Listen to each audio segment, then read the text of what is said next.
Hi friends. Welcome to this last live stream before Christmas 2020. What a year it's been. Hi. Very glad to spend this time with you today. And as you can see, I'm back in New York. I'm back home, and feels good to be home. It always feels good to be home, honestly. It's a beautiful thing, being home. So I think I'm going to start with just playing a little music. Silvano Raffo says, will you stream the 28th too? I think I will.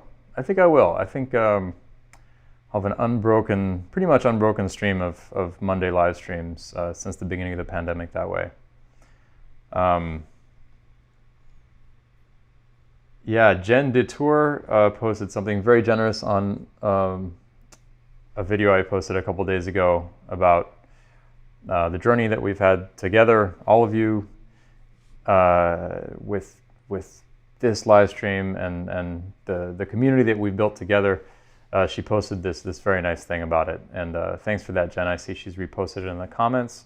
Hi, Mike. Hi, Joyce. Hi, Valeria. Hi, Freda. Hi, Julie and Marlia.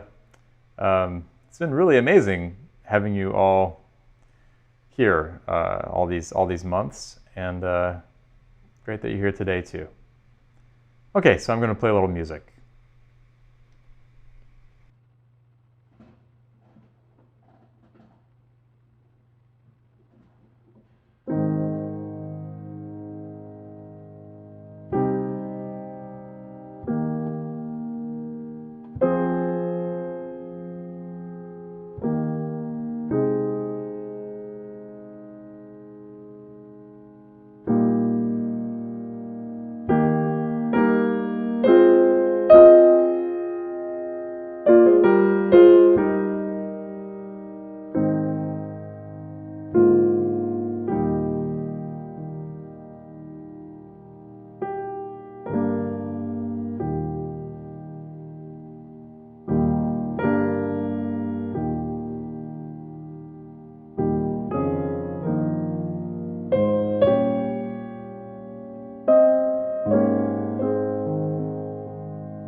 All right, little free improvisation, very tonal free improvisation to introduce this show today. My neighbors are getting some work done in their apartment, and I hope that banging isn't too present in the microphones, but hopefully not too much because they're inside the piano with the lid closed, so hopefully you can hear me all right. So I did something this week, actually just in the last couple days, that I've been wanting to do for a long time. Hi, Paul James Brown. Nice to see you here. Which is to be able to have my piano respond in real time to what I sing. Okay, so as you know, I've really enjoyed singing along with some of these algorithms that I've written for my Dkb piano, which, as I've explained to many of you already, is a piano that can play all by itself. But the one thing that I haven't done is I haven't been able to have the piano respond in real time to what I'm singing. In other words, if I'm singing, it hasn't been able to actually hear the notes that I'm singing. So I actually got this working. I got a very, very basic form of this working, and I'm going to try that for you right now. I literally just finished it like 5 minutes before the stream, so I hope it works. I'm glad that you weren't able to hear the neighbors when I was playing the piano. I'm sure you can hear it now that I'm talking. Some pretty loud banging next door. Okay, so here we go. I'm going to get this going. It's gonna be pretty basic, you'll see, but I'm also really proud that this works at all.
Yeah, so that wasn't working. For some reason, this didn't work. It was working a few minutes ago, so I'm not sure what happened. But let me do something else because I want to keep playing some music, and maybe I'll return to that. There was a request from Silvano Ruffo, and that was for tremolo, which is one of the algorithms I've written for my project Natural Machines, and I think I'll do that. I actually have a story to tell you after this. I just performed tremolo a couple days ago, and it was in a pretty exceptional situation. So I'll tell you about that right after I play this. Here we go.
There you go. That was tremolo, a free improvisation using an algorithm I wrote for natural machines called tremolo.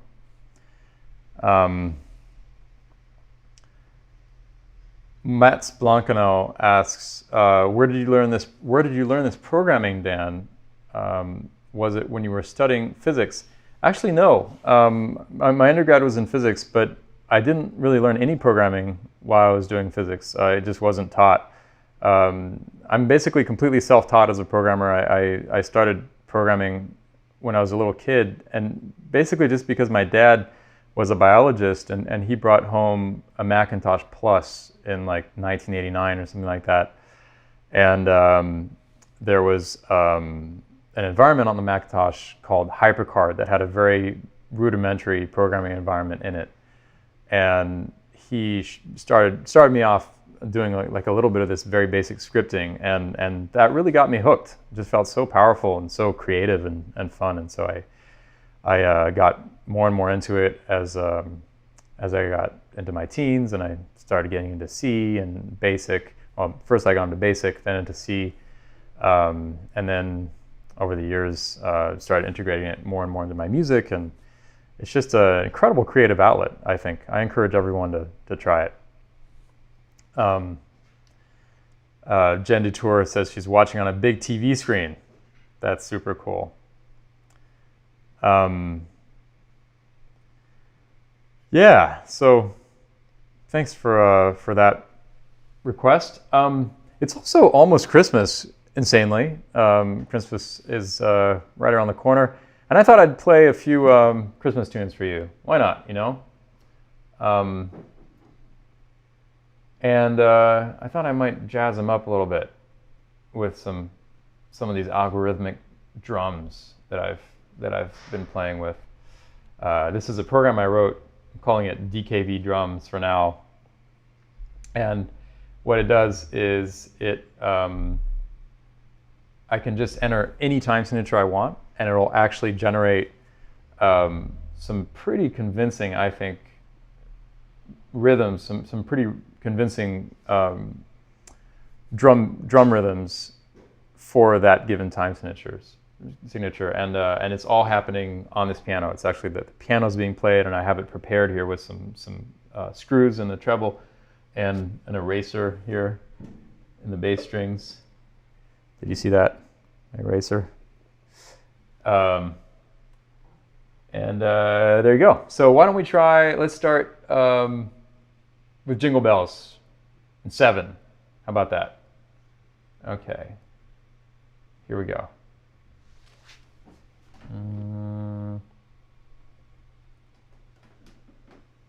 Oh, wait a minute. Oh, yeah, here we go. Okay. All right, here goes.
How'd you like that? Jingle bells in 7 with a pretty cool beat, I think. All right, how about now? Silent Night. Silent Night, a really lovely melody, I have to say. As much as I, have problems with the whole commercialism around Christmas and all that, there are some tunes associated with Christmas that are pretty nice. And Silent Night is definitely one of them.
Oh, Silent Night. Oh yeah. We always had Christmas music on in the house when I was a kid, actually. Even when I was a teenager. My mom had this vinyl of Ella Fitzgerald singing Christmas songs. And my mom was an opera singer, and every time she would put it on, she'd say, it's not Ella's finest recording, but it's still Ella Fitzgerald. Oh, Molly Shen says, and now tremolo story. Yes, thank you for reminding me. I promised you to tell you a story after I played tremolo. Yeah, thanks for reminding me. So I did a kind of an amazing thing a few days ago. I played Natural Machines. I played the whole program through all the algorithms of Natural Machines here in Brooklyn as a live stream to Japan. And an amazing presenter out there named Seigo, he had this idea to have the sound in Japan not come from the live stream, not come from speakers in the space where this was being shown, but actually come live from a disc-clavier piano that was in the space. So imagine you're in Kyushu, which is the island south of Honshu, south of the main island in Japan. You're in Kyushu in a place called Saga, and you're in the Science Museum, in the atrium of the Science Museum. And I'm playing Natural Machines here in Brooklyn, and in Saga, in Kyushu, there's a concert grand 9-foot disc-clavier Yamaha CFX. And I'm performing live, so you can see the video. They have the video of my performance projected over this huge wall. But whenever I play, the sound, the actual piano that's in the space is playing all by itself. The keys are moving, and it's everything that I'm playing here in Natural Machines, as well as everything the computer's playing in response. And so I wrote a whole bunch of code to make this possible, and it actually worked out really great. I did that a couple days ago, and it was really quite a thrill because I could see what was going on over there. I had a Zoom connection, so I could see the audience. And you know, in Japan, the COVID situation is way better than it is over here or in Europe. And as a result, they're able to have public events. You know, people were wearing masks, but it's a public event with a bunch of people in the same space.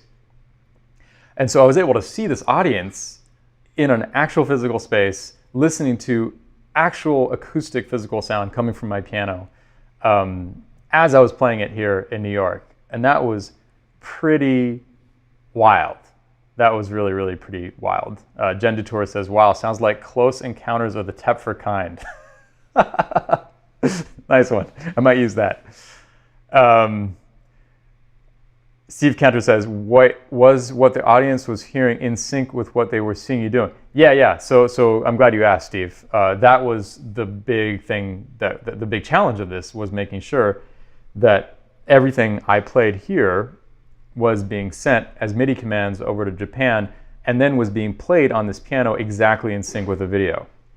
So I wrote a bunch of software to make that work, and in the end, it actually really worked. So people had a live acoustic performance from me in Japan with me here in Brooklyn. Yeah, pretty exciting. So the reason I bring this up is that that was the last time I played tremolo, which was just a couple days ago. Brandon Choi, who is a really talented trumpeter and also programmer that I had the honor of teaching at the Manhattan School this fall, the Manhattan School of Music in New York. He asked, what does the Super Collider script do in tremolo? It's actually one of the simplest ones. So in tremolo, when I play a note, the script tremolos the note that's an octave below. And that's it. That's all there is to it, except that there is a lot of subtlety with managing on this acoustic instrument, this machine, with managing the tremolo so that it doesn't make the actual piano go nuts. Because you can send too many commands to these pianos and then they'll literally just shut down. It's happened to me a number of times in performance. But that's the essence of this algorithm. And there's some other things in it, like I can control the volume of the note, the velocity, with a foot pedal here. And I can also move it around a bit. If I do that, see it's below, but now it's above, now it's below, now it's above, now it's below. So yeah, that's actually one of the simplest algorithms I've written, but even though it's simple in concept, it's actually a little bit more complicated in practice, especially managing the pedal and all that. Maybe, Bruno Rayberg asks an interesting question. He asks, hi Dan, what about the latency? Yeah, so the thing about live streaming is that it's never zero latency. Like what you guys are seeing right now is delayed by probably a solid at least 8 seconds. It might even be like 12, depending on the service. Like Facebook has different latency from YouTube, and you can actually set different latencies in different places. So actually, my job to make this event in Japan work was to delay the incoming Midi signal that I was sending from here so that that would match the live stream. So in other words, there's latency built into the system, and it's just about managing the relative latencies of these different streams, the Midi stream coming from my piano and the live stream coming through YouTube, and making sure that they don't get out of sync too. Yeah, so Joyce Glasgow asks, so the piano in Japan play the algorithmic program while you improvised on that remotely on the screen? Well, no, the piano in Japan was actually playing everything, all the music that you hear. So it was repeating what I was playing physically on the piano and the algorithmic response of the piano. So every sound that was heard in Japan, except when I was talking, was actually coming live from this acoustic piano. Yeah. Bruno Rayberg asks, does MIDI signal travel faster? Yeah, MIDI signal does travel fast. I mean, it's not that it travels faster. Everything travels the same speed on the internet. But MIDI signals are extremely small. They're like a tiny little amount of data. So there's going to be almost no latency with MIDI signals, even though it does take time, obviously, for stuff to get here to get from here to Japan. There's going to be very little latency, whereas a YouTube stream needs to be buffered to accommodate how much data there is. Nu Dadoon, hi Nu, says, reminds me of the recordings of George Gershwin on a player piano. Yeah, this player piano business goes way, way back. In fact, there are pieces, for example, by Bartók. I think there's an example of a piece by Bartók where the only reason we know how to play it is because of piano rolls that he made, because there's one of his pieces that famously has a mistake in it. There's a tempo mistake, and people for years played it wrong, or played it as it was written, and then they realized, looking at the piano rolls, that it was actually supposed to be played differently. So one of the other things that I played for Japan, because it was in a science museum, I did this thing that I'd done for you guys months and months and months ago, and I thought I'd do it again. It's an algorithm where I'm playing a planetary system. Okay, so the TRAPPIST-1 system is a planetary system that was discovered just a few years ago, 4 or 5 years ago. It's a planetary system orbiting around a star called TRAPPIST-1. It's called TRAPPIST-1 because when it was discovered, apparently the astronomers who discovered it were drinking some TRAPPIST beer. So this planetary system is about 60 light years from us, and it has 8 planets orbiting around it. And the thing that really distinguishes this system is that these planets are so close to their host star that they orbit around it in almost whole number ratios. And so what that means is that, for example, the planet that's the furthest from the star, in the time that it goes around the star twice, then the next closest goes around 3 times. Okay, so there's a 2 to 3 relationship there, and it's virtually exactly those whole numbers. And then the next one goes around 4 times in that same time, and the next one 6, the next one 9, next one 15, and the closest one goes around 24 times in the time that furthest one went around twice. Just for comparison, Earth goes around the sun in about 365 days, give or take a leap year, or give or take a couple leap seconds. And Mars goes around the sun in a little less than 700 days. So Mars has a relationship to Earth that's, so in the time that Earth goes around once, Mars goes around a little less than half around, or better said, in the time that Mars goes around once, Earth goes around almost twice. So it's almost a 2-to-1 ratio. Actually, it's like a major seventh relationship, like that. So as Mike Seitz says, that creates a chord. Well said, Mike. Anytime we have ratios like this, so 2 to 3, for example, is a perfect fifth. If I go 2 to 3, if I record this and then speed it up, 100 times or something, you're literally going to hear that. And this is something I've written about on my blog. So I'm going to make an improvisation for you right now that's using these ratios: 2 to 3 to 4 to 6 to 9 to 15 to 24, and hopefully you can hear some harmony of the spheres in your mind as this happens. Oops, what's going on? Huh, I don't know what happened there. Let's see. Yeah, maybe that'll help. There we go. Okay. Yeah, so here's the music that I'm playing. This bottom staff, there's 2 low Cs, then there are 3 Gs above that, then there's 4 Cs above that, all in the same amount of time, all the way to 24 high Gs up here. So this is what I'm going to play for you now. Mike Seitz asks, rhythmic or harmonic? And in fact, this is going to be both. I'm going to be spacing these out rhythmically so that they're spaced out according to those ratios exactly. And I'm also going to be spacing them out harmonically so that they're playing these specific harmonic ratios as well. Mats Blancano says, I wonder if SpaceX's Starlink will improve jacktrip streams and like the one to Japan. No, it shouldn't. It should, as far as I understand it, really nothing can improve on a wired connection. Yeah, I mean, if you could just have like fiber optic going the whole way, that makes it better. But in any case, light just can't go, no information can go faster than the speed of light.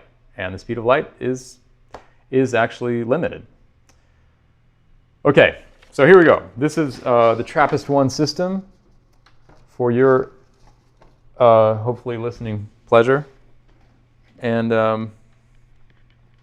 here we go. Let's see, just need a metronome to make sure I played at the right tempo. Here we go. Okay.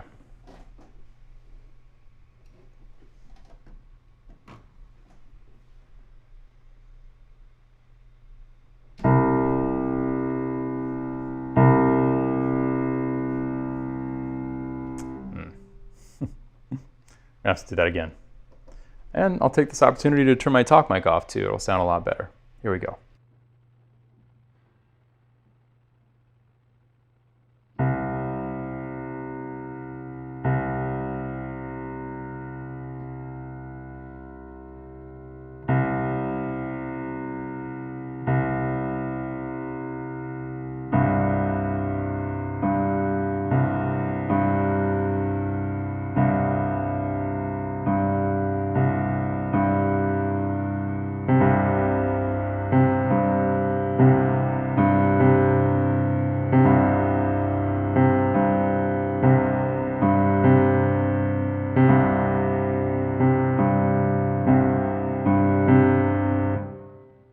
I'm going to start this again because I forgot to put the graphics on the screen. Here we go. Now you'll be able to see the star in the middle and the planets going around in time. Here we go. Okay.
Little free improvisation for you on the ratios from the TRAPPIST-1 planetary system. Molly Shen says, this is so celestial. Thanks. Mike Seitz says, hard to do the partials above a seventh on a piano because the whole ratio frequencies are not available. Yeah, that's true, Mike, except that, for example, that last ratio, the 24, the planet that goes around 24 times in the time that the farthest one goes around twice, that is, let me think about this for a second. So the third partial is the fifth, right? So if you got, so that's three, that goes around three times in the time that the fundamental goes around once.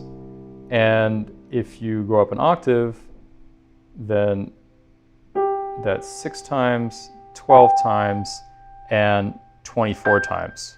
So you actually don't need extended control over your intonation to do an accurate 24th partial, because that will be tuned pretty much exactly the same as the piano, because in equal temperament, the perfect fifth is tuned about the same as that 3/2 ratio that's in the harmonic series. Joyce Glasgow says, it is quite mesmerizing and intensely concentrating when focusing completely on the center circle and experiencing a dancing circle simply peripherally. Yes, that's what I'm trying to do, is just hypnotize you all with my dancing circle.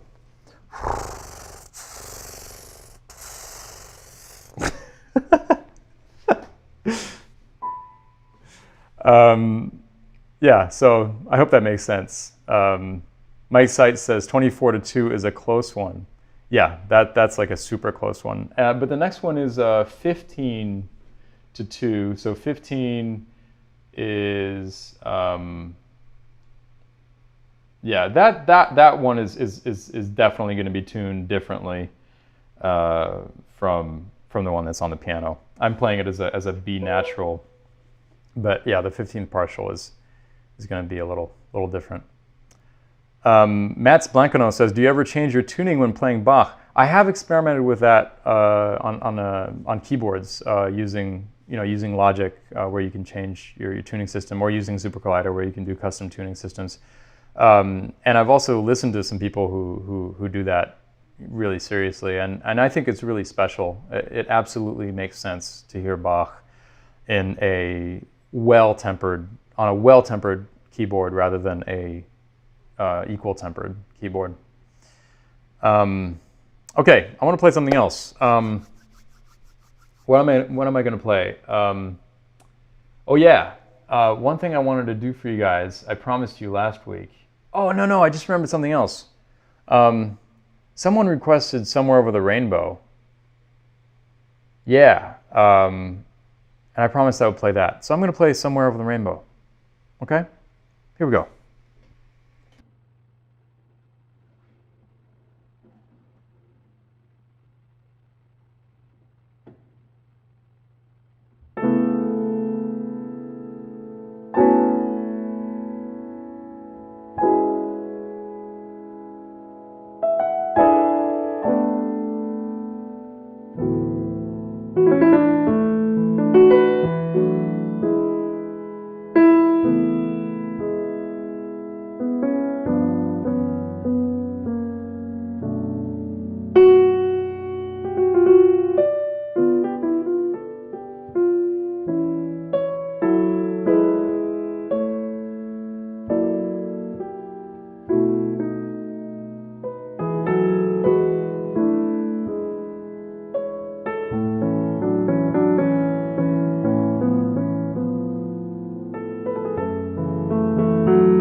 Somewhere Over the Rainbow. I want to dedicate that to my mom. I used to play that with her, and she that was something I would play with my mom when I was like 8 years old.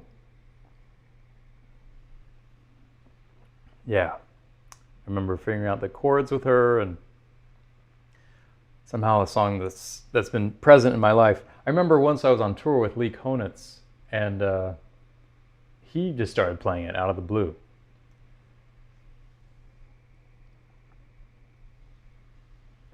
Okay, something I promised you last week.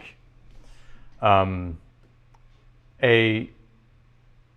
halfway decent rendition of Chestnuts Roasting on an Open Fire, aka the Christmas song. I feel like I got to do that for you this week. And I think I'm going to do it again with some drums, because the nice thing about having drums is it makes things a lot more interesting, I think, especially for these songs like Chestnuts that get played so much. So I'm preparing my piano here. Putting some screws in, back in, and I'm going to play Chestnuts Roasting on an Open Fire for you.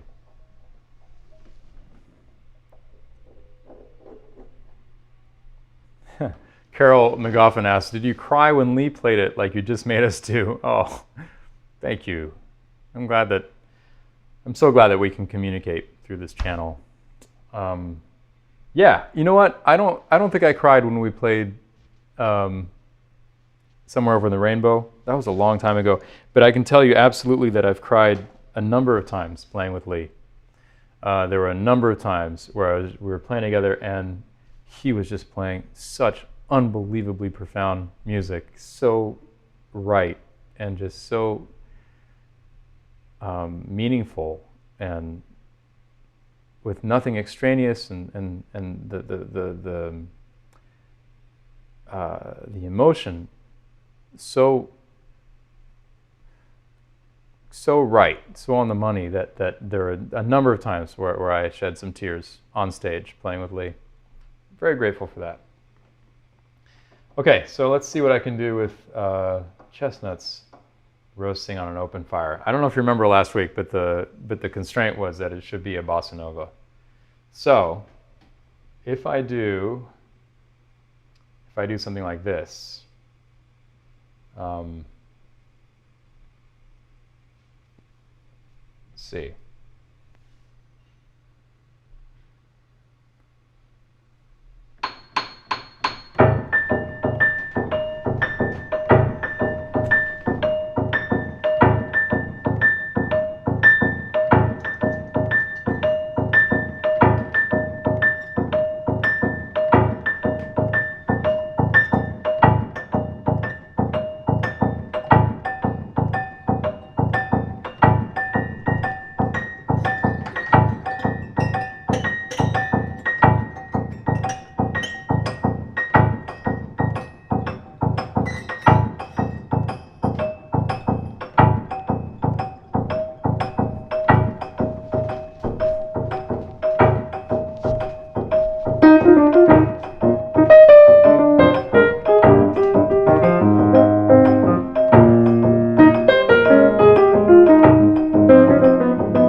Some chestnuts for you.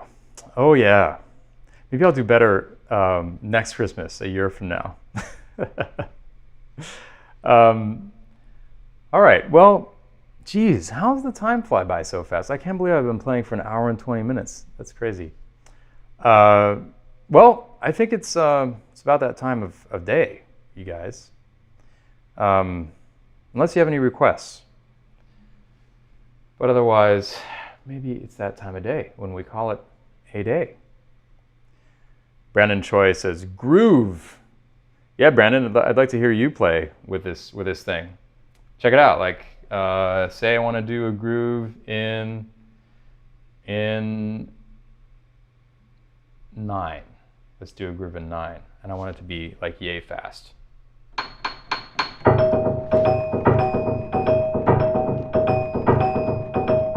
Woo.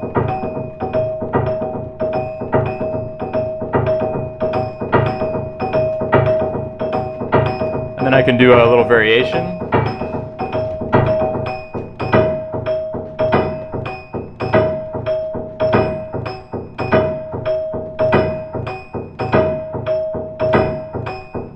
Come back.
You get the idea.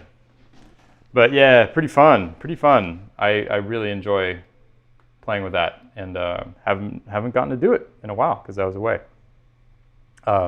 Mark Mitchell has a request for Beethoven or Bach. Ooh, maybe I should do, you know what?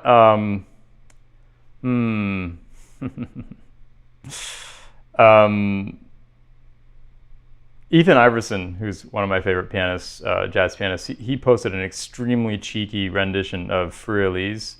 Maybe I should do that. Extremely cheeky rendition of Fur-Elise by Beethoven. Let's see what happens.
Yeah.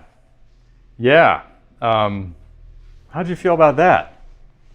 Mark Mitchell requested that I end with a fugue section. Maybe next time. Frank Geyer says, I don't think this is cheesy. I think it is very serious. I wouldn't say it was very serious. In fact, maybe it was jokingly serious. I don't know. Hey, art is in the eye of the beholder, you know. Yeah, Mark Mitchell points out that we haven't gotten past the truncated version, first verse. Yeah, how's it go again?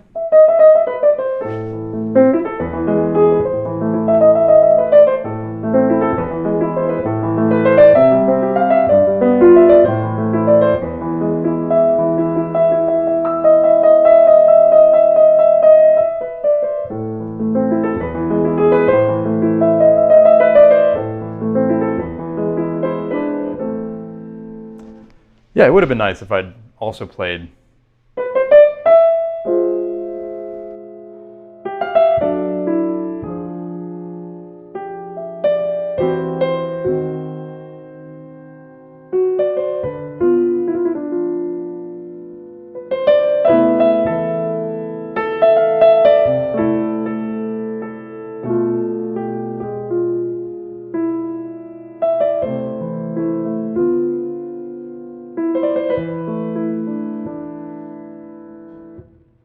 Something like that. Something like that.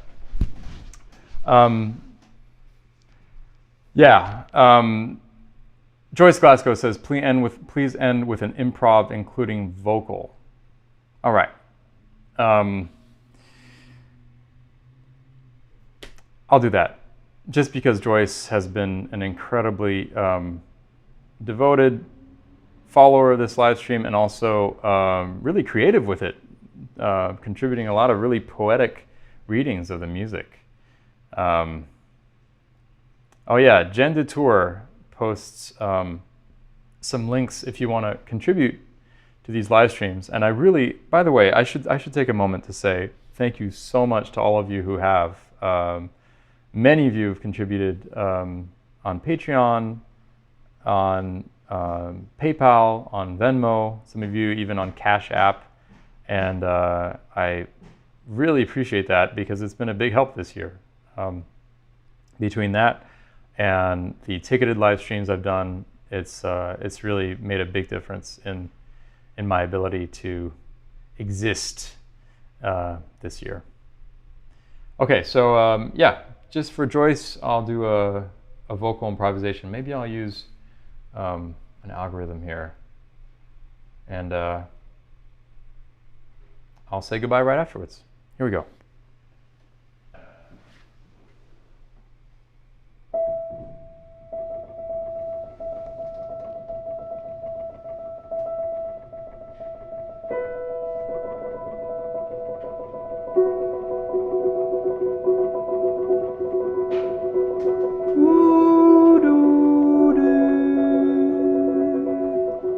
Da di da do di do.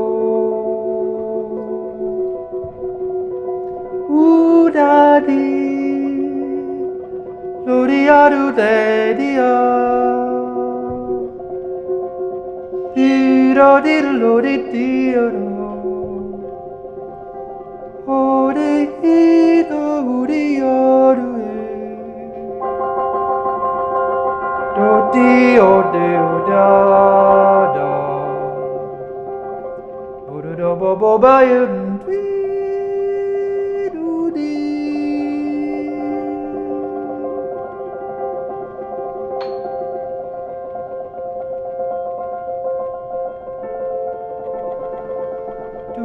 Di di o do do do do do di do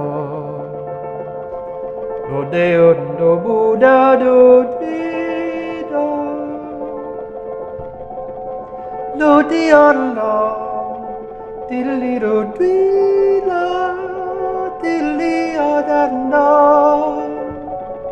do di do de do di o do di do do de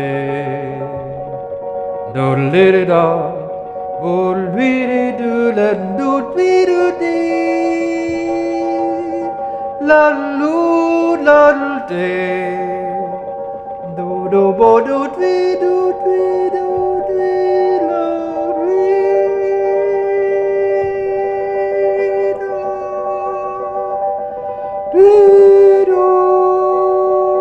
la la do la de la la la la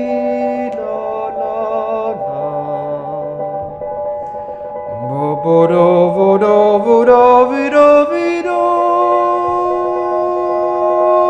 do da diddle yande do diddly lo de bollo de lo do de lo di o te lo di do lo di lo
Do balio dilio dilo la la di la di la do lo di lo de o da le on lo la de la le da la di o di da la do de o la di o di da di o di la da di o di da di o di da di o di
Thanks for requesting that, Joyce. It's really fun to sing, and really fun to sing with that algorithm, because what it does is it constantly supplies surprising harmonies for me to react to, and that's what I love to do, is react to things. And that's one of the things that makes these live streams so special, is reacting to you all, and kind of us bouncing off each other. All right, that'll be it for this week. Wow, hour and 40-minute long live stream. This was fun. Thanks again. Happy holidays to you all. Whether it's Hanukkah, Christmas, or Kwanzaa, or whatever it is that you celebrate, happy holidays, happy Festival of Light, because ultimately that's what it is. We're celebrating the solstice, which is today, actually. Probably should have mentioned that before. And I will see you next week for the last live stream of 2020. And I should mention before I go that there will be a ticketed live stream duo concert with Gilad Hexelman, a really great guitarist. But it's going to be in the new year. We thought of doing it tomorrow, but it was just a little too rushed. And I want to take the time to learn some of his music and make it a really special thing.